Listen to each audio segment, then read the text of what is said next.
Hi, welcome to Horsepower TV. Drag racing is one of America's favorite motorsports, and through the years, Chevys have won more than their share of races. Now, what we got here is a 65 Malibu SS that runs in the Super Stock P class. The 220-horse 283 under the hood has made it to a Muncie 4-speed, and when this thing launches, get this, it's revving at over 10,000 RPM. Oh, man. Now, that's a violent launch, one that I'm sure is hard on parts, but you got to admit, it's a whole lot of fun watching this thing carry the front wheels for about the first 100 feet. Now, we're taking a little bit different approach with our 66 Bel Air. Now, we're using a whole lot more cubic inches, a lot less RPM, and an automatic transmission to turn it into a consistent bracket racer. We started with a GM Performance Parts 502 short block, then added a Comp Cams full roller setup, Edelbrock Performer heads, their RPM air gap intake, and 800 CFM carb. The transmission is a 4L80E from Jet Performance. Then we finished up the drivetrain with a Curry 9-inch rear end. That thing's going to see a lot of street duty too, so we need a good high-flowing exhaust to work with the hooker headers we've already hung on the engine. This American Thunder system is from Flowmaster, and well, since they don't make one for a Bel Air, we ordered this one for a Chevelle with a similar frame setup. We'll do some modifications on it later. Now, the pipes are 2.5-inch mandrel bent, and for mufflers, we're using their 70 series for big blocks. Before we attack that exhaust, though, let's go ahead and install the drive shaft. You may remember a couple of weeks ago we showed you how to measure for one, and then we called those numbers in to our friends at the Driveline shop. Now, what we got back was this massive 4-inch diameter drive shaft that's made from lightweight aluminum to reduce rotating mass and help us get off the line just a little bit quicker. Now, let's see if it's going to fit.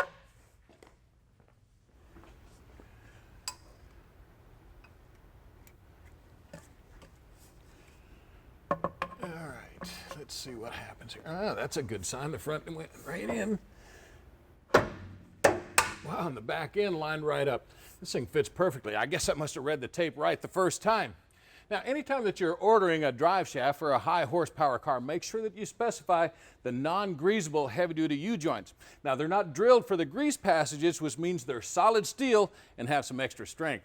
Yeah, well, why don't you share your strength with me and help me hang this exhaust. We'll start with the mufflers. All right, let's get it up into place. Then with our mufflers supported on stands, we connect the head pipes with the headers. Well, next we can test fit this tailpipe, and uh-oh, looks like we got a big problem here. This pannard rod is right in the way, so rather than run the pipe over the axle like we planned, we're going to fab one up to run under it and extend it on out.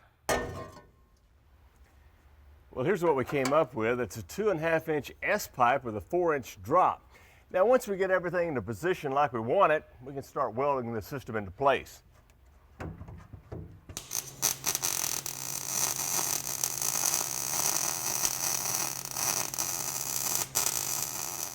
With a converter that stalls higher than stock, plus all those burnouts we'll be doing at the track, hey, we're really going to need this trans-cooler that we got from B&M that's specially designed for race cars. Now, to do its job properly, we need to mount it in front of the radiator. But first, I've been up some lines that run from the cooler to the transmission. I'm going to install them while the car is in the air.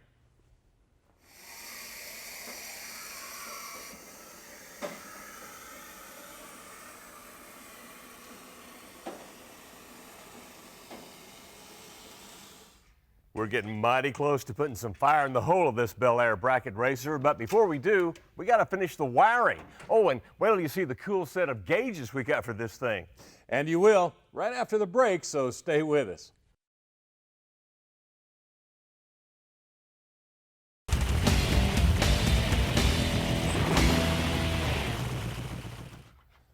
Hi, welcome back to the Horsepower Shop. Well, we're getting awful close to firing up this 502 in Chuck's Bel Air Bracket Racer, but before we can, we got to take care of some electrical work for the fuel pump, ignition, and right now, the transmission. That's right. We're using a 4L80E, which is an electronic transmission. Now, a couple of weeks ago, we mounted the computer under the seat, and to finish the job, we need to make our power connections and install his throttle position sensor. The first step, though, is to tap into the distributor so we can give the computer an engine speed signal. The hookups vary according to the type of ignition that you've got, so make sure that you read your instructions carefully. Now, we're using an MSD ignition, so we can tap right into these green and purple wires. Of course, to make the job a little bit easier, we're going to use these quick connectors that come in the kit. Just position them on the wire and squeeze them to lock them into place. Then plug in the engine speed leads from the main harness. Well, now we can power up the computer using a 12-volt source that's hot only when the key is on. Now, to do that, we'll use another one of these little connectors, and we'll just tap right in here to this wire that's used to activate our MSD ignition. Now, it passes through the firewall, as you see here, and we'll connect it to the fuse box once we find a lead that's hot with the switch on.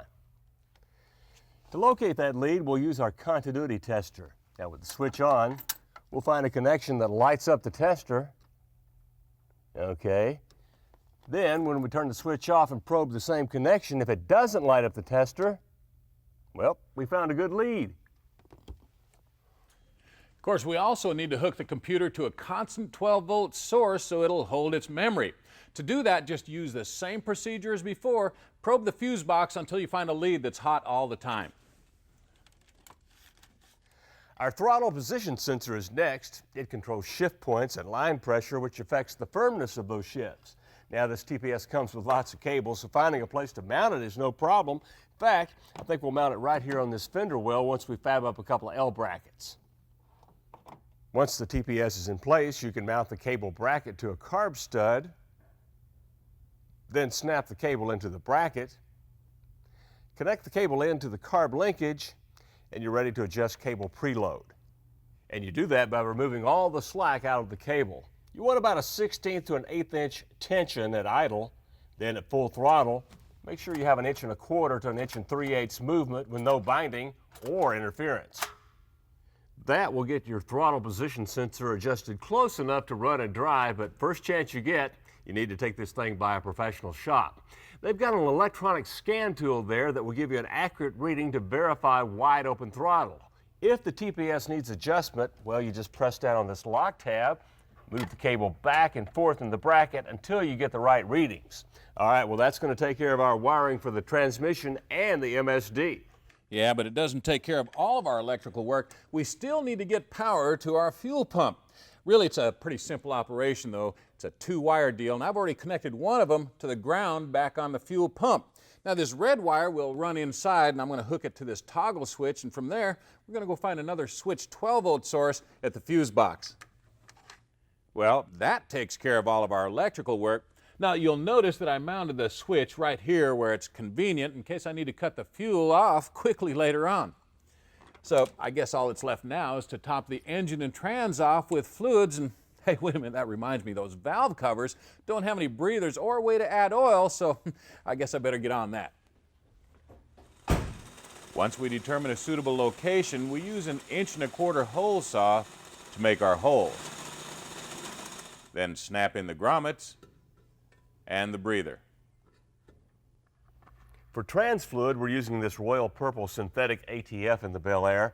Jet recommends a Dextron 2 or 3 in their system, and this fluid meets those specs while giving us improved lubrication and resistance to heat breakdown. Of course, we're going to be using their synthetic engine oil later on, but right now, once I get these valve covers on, we'll top the engine off with a petroleum-based oil so the rings will seat properly.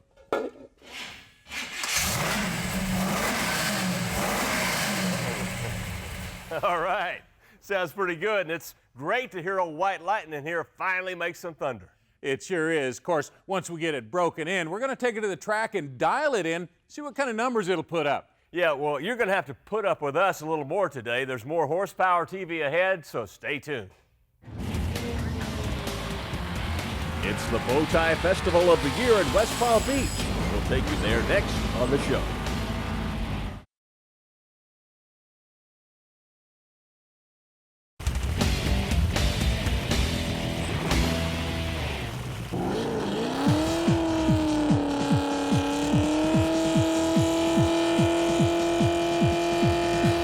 We're the big boys, we're the bow ties. Go Chevy! Well, where's the Fords? Well, nowhere around here, that's for sure. In fact, this is the all-Chevy show at Moroso, and if it doesn't have a bow tie on the body, it better have one under the hood.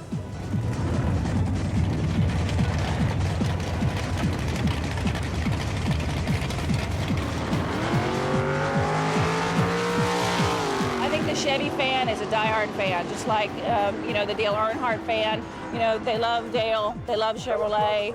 It's, you know, it's a passion with them that they're always going to have as part of their daily life. What do you drive? I have a Camaro.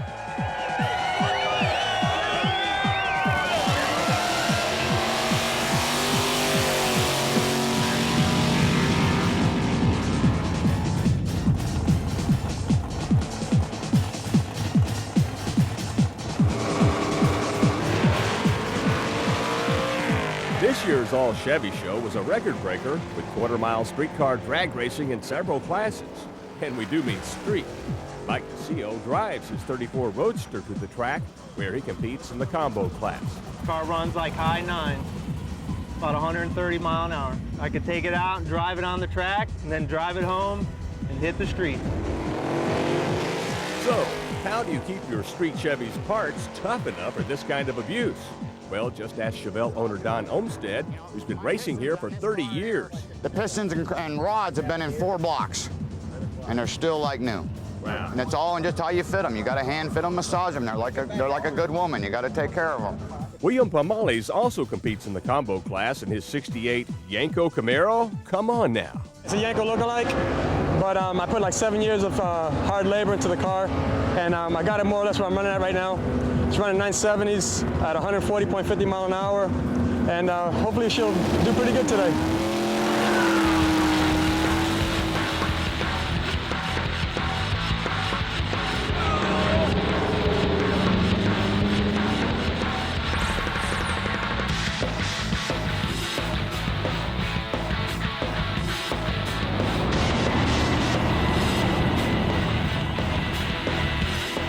Okay, hold everything. I know a Mustang when I see one. What in the heck are you doing here? Well, it is a Mustang with 86 Saleen, but it is powered by a small block Chevrolet engine with a turbo 400 transmission and aluminum bow tie heads and a little power adder on top, just to help it out.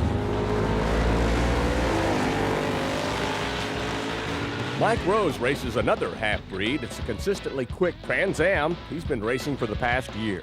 It's a 511 cubic inch big block Chevrolet, and it's probably somewhere in the vicinity of 750 to 800 horsepower. And depending on the weather, it runs EPs of anywhere from 870s to 890s. The Bowtie show cars were an eyeful with everything from numbers-matching fabulous 57s to supercharged Vegas and all kinds of cool Camaros. I tell you, the bow ties that drive me wild are the early model Stingrays. Well, check this one out. It's a 67 with a completely restored, beautiful red interior. Got 4 on the floor and just as gorgeous outside. Plus, the original 427 big block. I always wanted this car. Meanwhile, back in the pits, here's the big winner of last year's heads-up DOT class competition. Bill Tukey Swales with his 70 Nova powered by a 600 cube big block. The motor itself makes almost 1,080 horsepower. I get a 2-stage nitrous oxide system on it, in which, you know, the car weighs 3,300 pounds. It's gone as fast as 820 at 164 on street tires. Well, this year his ET was higher, 883, but enough to win a second consecutive championship here at this annual Bowtie Bash, where if you bring a Mopar or a Ford, you're a fool. Because here, once a year, Chevy rules! Yeah!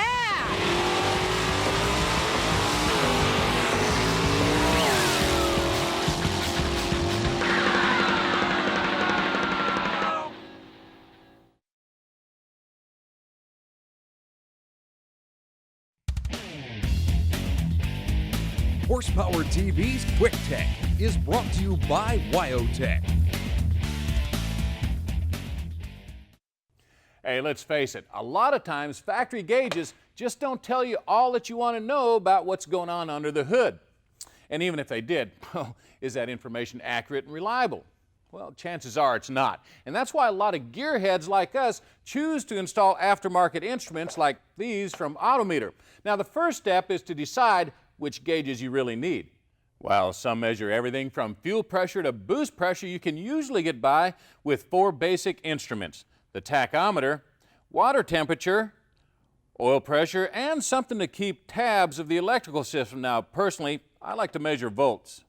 Next, you need to choose what type of gauges you want to install, electrical or mechanical. Now, mechanical are reliable and they don't need an electrical source to operate. Plus, they also give you a wider sweep for an easier read. But the downside is they're harder to install since you have to bore sizable holes in your firewall for things like this capillary tube to pass through. On the other hand, electrical gauges use small gauge wires for all their connections, and you can usually pass them through an existing grommet or boot on the firewall. However, they don't give you the same sweep as the mechanical gauges, and well, 90 degrees is about their limit. When it comes to tachs, the old mechanical cable drive units are pretty much history. The new electronic tachs, however, can be either pretty basic, like one that measures only RPM, or more sophisticated like this one that has a peak RPM memory and a bright shift light that allows you to keep your eyes on the track instead of the tach. Regardless of whether you choose electrical or mechanical gauges, you're still going to have to install a sending unit or two on the engine. Now, to prevent leaks when you do, you can either wrap the sending units with Teflon tape like this or apply some thread sealer. Now, another consideration is when you pass any wires or tubes through the firewall, make sure they're protected with a grommet to prevent cutting or chafing. The final determination is where best to mount your gauges. Most people like to mount them on the dash like that, but if you do, make sure they clear all moving objects like this shifter here. And for the tach, most racers prefer to mount it on the dash so they can keep an eye on it and the track at the same time. Personally, I prefer the steering column where it's out of the way, yet still plenty visible without blocking your view of the road. You know, that could come in handy in heavy traffic, especially with somebody like you behind the wheel. Man, well, at least I'm not a loose nut behind the wheel.